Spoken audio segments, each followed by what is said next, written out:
Welcome to Roll, Ponder, and Play, a podcast dedicated to crafting stories through the application of role-playing game engines, combined with creative thinking and propelled into the ether by the barest of prompts.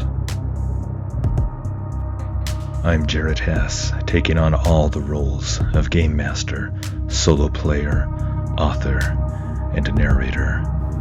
Come with me on a journey, and together let us explore realms of shadow, danger, and wonder. One role can decide the fate of many things.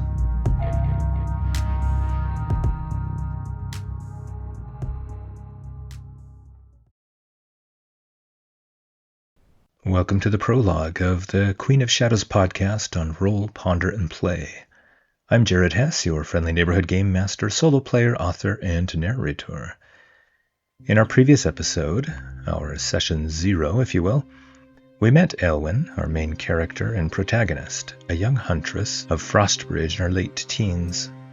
We found out that Frostbridge, Eilwen's settlement, is a failing mining settlement deep in the cold and snow-ridden wilderness of the Veiled Mountains. We learned that Eilwen is daughter to her mother, Arwed, and to her father, Cadfael. We found that she has a twin brother, Aron, her only sibling. We did some world building and decided on the truths for our version of the Ironlands. The most notable custom truth that I came up with is that demons of bone and blade, termed Heralds of the Night, came through a cleft in the sky, invading the old world. It was they who forced Eilwen's forebears to flee to the Ironlands generations ago. And now, the prologue for Queen of Shadows. Prologue, 3 years ago. For once the winds had stopped, and at least this morning, sunlight clawed its way across the frozen ground. The smoky fire in the small hearth did little against the chill. Part of the wood had gotten wet with snow, and it burned fitfully, and the heavy smoke hung thick above the rafters of the longhouse. Their home was built of thick frame of timbers bound with rawhide, the frame covered over with pelts of various animal skins. Wood lay cut inside the entrance, and a hole in the ground, also covered in skins, held their diminishing food supplies. The winter had not been easy, and ever since her mother and father had found that burial chamber 3 peaks over, near an abandoned mine, their troubles had only worsened. The sickness, it was consuming her parents slowly. "Mother," Eilwen said, placing a damp cloth on her mother's form. A lump formed in her throat, and she pushed back a strand of her mother's graying hair. "You're burning up." Memories came unbidden of her mother laughing, cooking meat, and baking a thick cornbread from precious flour traded from a traveling merchant filled her mind. Memories of father's deep, booming laugh and mother dancing shyly with him in the firelight. A playful smile on her face, her blonde hair in the firelight, her arms around his neck. A child's memory of good parents, people who loved and cared for her. But now, her father, Cadfael, also lay nearby. A ragged, wet cough formed a bloody spittle on his lips, the only testament to his remaining vitality. His face was pale as death. The covering flapped open, and Aron brushed aside the skins standing in the doorway. His hands twisted together at the sight of his parents. Water dripped from the damp cloth in Eilwen's hands as she studied her twin brother. They both turned 15 tomorrow. His shaggy blonde hair was usually tied back with a simple leather band, but today it blew about his face in the gusty wind as he stood in the doorway. "How are they?" Aron asked. Arwed, Eilwen's mother, gripped Eilwen's hand. The fingers felt like ice, and gripped too hard, making Eilwen want to pull away. Mother stared at her brother and then at Eilwen. Then she released Eilwen's arm, lying back. "Foolish children," her mother gasped, in between a rack of coughs. We're dying."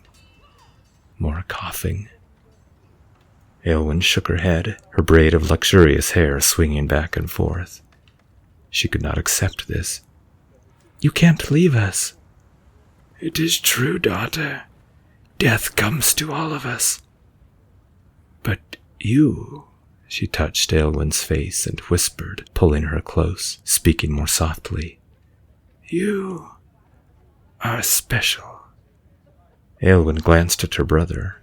Had he heard? A shadow seemed to flit across Aron's face. She and her brother were close, always had been. They shared an unspoken connection. But this thing her mother said was different. Eilwen knew how much it would isolate Aron, and how much he'd resent it. "Now, the tea," her mother said.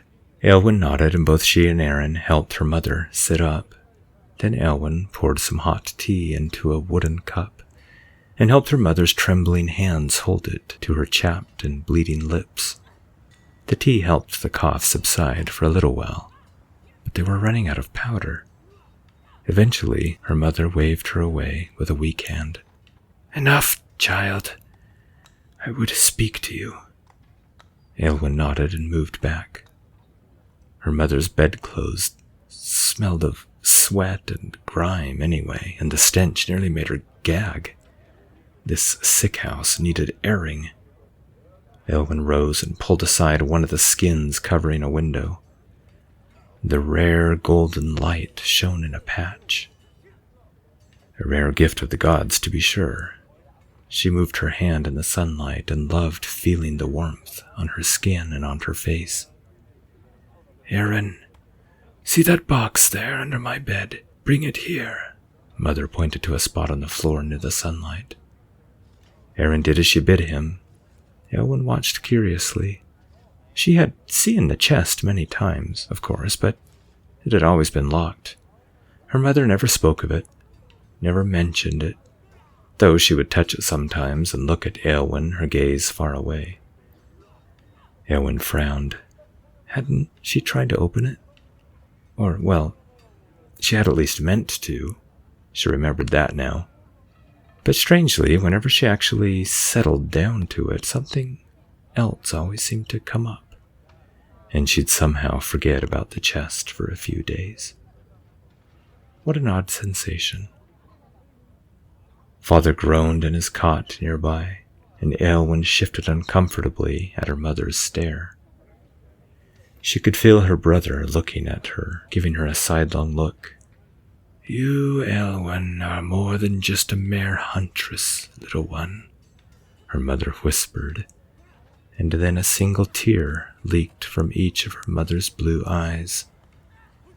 Her mother had said that before on dozens of occasions, but never with those tears.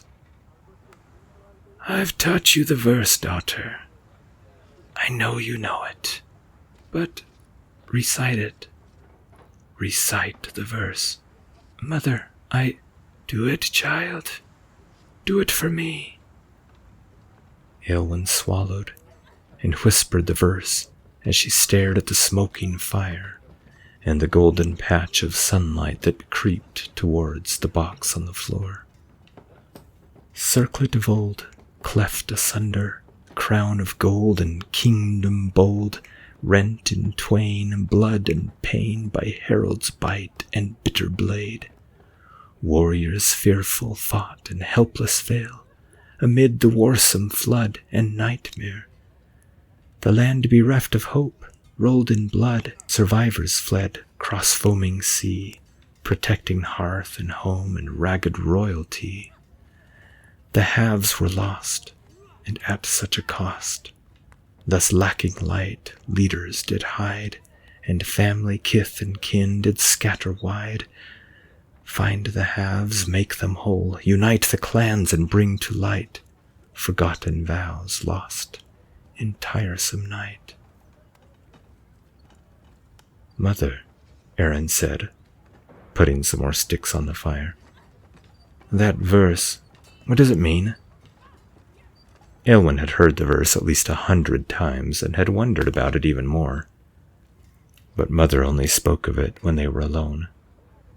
Even so, her mother didn't speak much of the old times. Eilwen's ancestors had lived on these lands for generations, fleeing some danger from across the sea. Her mother had sworn her to secrecy about the verse. What did it mean now to recite it openly in front of her brother and her dying father? She looked up and caught her mother's eyes on her again. This was Aron's first time hearing it. "Mother?" he asked. "It is time," Mother said, tapping the box. Then she reached out a finger and traced a symbol on the box's lid, muttered something, and the box clicked open. "A strange lock," Aron muttered darkly, making a symbol of warding in the air in front of him. "Mother, how did you—" Mother ignored him and looked again at Eilwen. "Open it, child, and claim your heritage." Confused, Eilwen lifted the wooden lid, now fully in the sunlight. There inside, something lay wrapped in a moth-bitten cloth of deep royal, yet somewhat faded crimson hue. She pulled aside the cloth, and there, glinting in the pale sunlight through the half-open window, lay a circlet of gold that a lady of high standing might wear. She touched it gingerly and noticed the intricate twisted vines of metal and a blood-red ruby that was shorn down the middle. "Child of queens, take what is rightfully yours. It was passed down to me from my mother's mother, and many generations before that. It is yours now." "Mine? Is this—" Eilwen paused and shifted, remembering the verse. Could it be the same? "Yes, take it. Protect it. Claim its blessing." Eilwen lifted it and traced her finger along its surface. Aron looked on, nonplussed, like he had just been poleaxed in the head, his jaw open. He looked at Eilwen and then at Mother, and then at the crown. "Is that what I think it is?" Mother smiled at him and then started to laugh.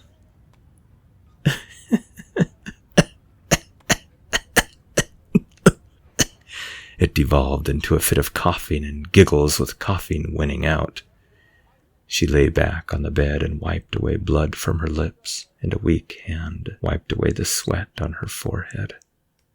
But she continued to smile, her eyes shifting to Aron. The look on your face, son, was priceless." Yes, it is what you think. Amusing, isn't it, to think that here, in these heights, lies one of the world's greatest treasures in our little wooden house at Frostbridge. And to think I could have been queen if I had only found the other half," Eilwen finished. "Yes, the other half. The clans know the story, and most of them will remember their oaths and unite under it." "Where is the other half?" Eilwen asked, gripping the crown in white-knuckled fingers. "Who knows? Lost, perhaps, to all time. But if you find it, child—" Eilwen nodded. If she found it, everyone knew the story of the shattered crown. But ancestors preserve her. Her own mother had had one of the halves all these years. She scrambled forward on her knees and knelt before her mother's bed. "Mother, I have so many questions." "Tomorrow, little queen.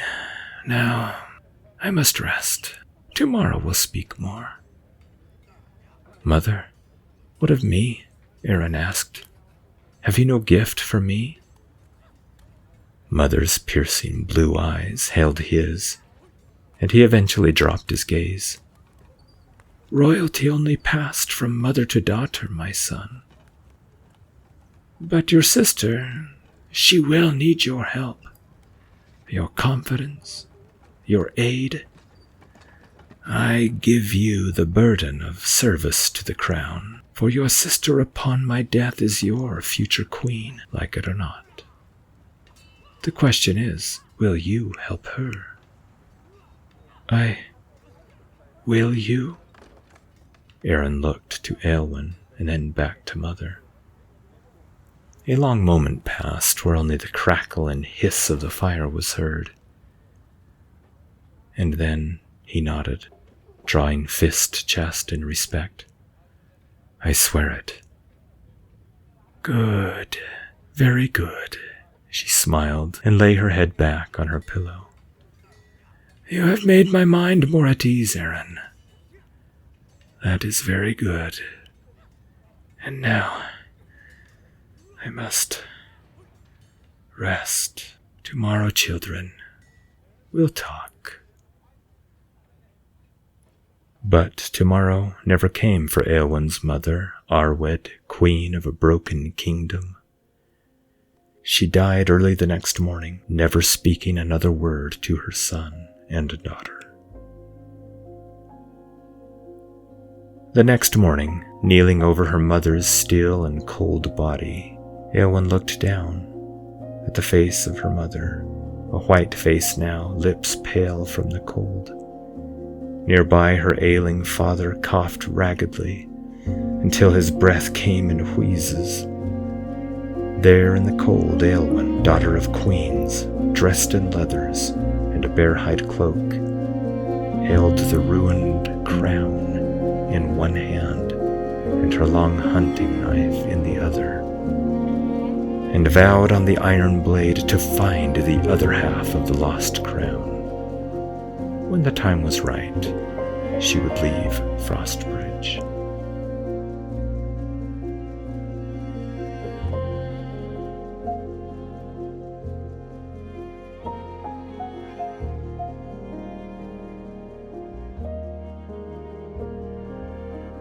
Thank you for joining us, and I sincerely hope you enjoyed what you experienced. If you would like to support Roll, Ponder, and Play, you can do so by joining my Patreon at patreon.com/Roll, Ponder, and Play. There you can also find transcripts, show notes, and other projects I'm involved in. If you would like to reach out to me, you can find me on Patreon or on Discord at Roll, Ponder, and Play, or by email at rollponderandplay@gmail.com. Until we meet again, may your own dice rolls ever bring you success.